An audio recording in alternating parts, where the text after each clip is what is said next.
This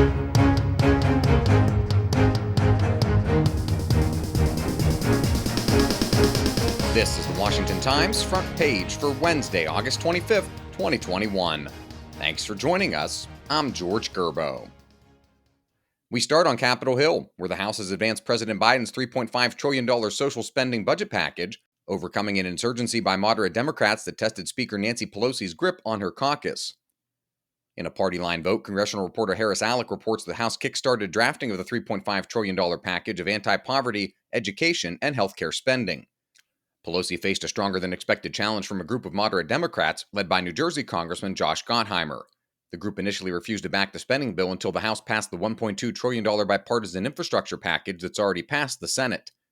Instead of an immediate vote, the moderates agreed to a non-binding resolution committing the House to bring up the infrastructure deal for consideration by September 27th.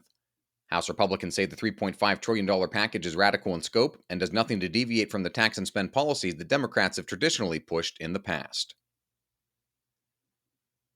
In Afghanistan, the Taliban has clamped down on the exodus of Afghans from the Kabul airport, while the Pentagon says it's mounting a frantic push to increase the American military-led evacuation mission in the coming days. Our wide-ranging coverage on the situation in Afghanistan is led by Ben Wolfgang, Jeff Murdoch, Joseph Clark, Dave Boyer, and Mark Kellner. Top administration officials acknowledge they are unsure of how many U.S. citizens and vulnerable Afghan allies need to be rescued. After meeting virtually with fellow heads of state of the group of 7 leading industrial nations, President Biden said he plans to stick by the August 31st withdrawal deadline despite growing pressure to extend the window for evacuations. Biden has asked the Pentagon to draw up a Plan B in case the sometimes chaotic operation encounters further problems, such as attacks by the Islamic State or other extremists.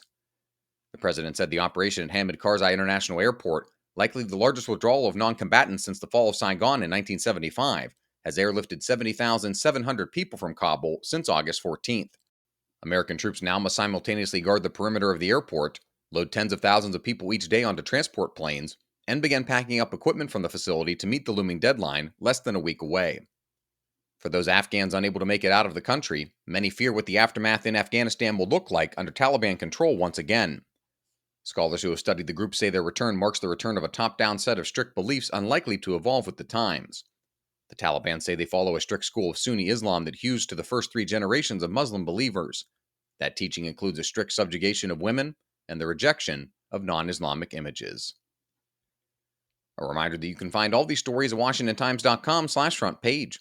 Don't have access yet? Visit WashingtonTimes.com/George and get 25% off your annual subscription. On the coronavirus, the COVID-19 vaccines join a long list of preventative measures that are effective but not perfect. Tom Howe reports the prominent messenger RNA shots offer more than 90% protection against severe illness, according to regulators who approved the Pfizer-BioNTech version this week. Overall protection depends on study participants, dates, and locations, but the prominent vaccines appear to be 50 to 80% effective against any infection at all. Scientists say the combined statistical power of vaccination should be strong enough for society to make COVID-19 rare, as it has with measles, smallpox, and other crippling or deadly afflictions, though it will take time. Only 51% of the United States population is fully vaccinated against COVID-19. And finally, about 20 million ballots mailed out for the November general election were not returned, according to a new report on how Americans voted from the Election Assistance Commission. Stephen Dinan reports for the first time mail was the most popular form of voting in a federal election, and fewer than half of voters cast ballots in person on Election Day. The commission said voters responded to changes brought on by the COVID-19 pandemic. Those who wanted to cast ballots had little trouble, and a record number of Americans did.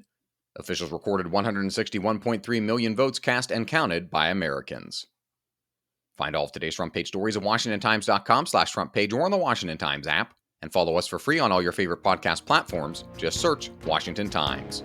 You can also follow us on Twitter and Instagram as well at Wash Times for breaking news, sports, commentary, and more. For the Washington Times, I'm George Gerbo.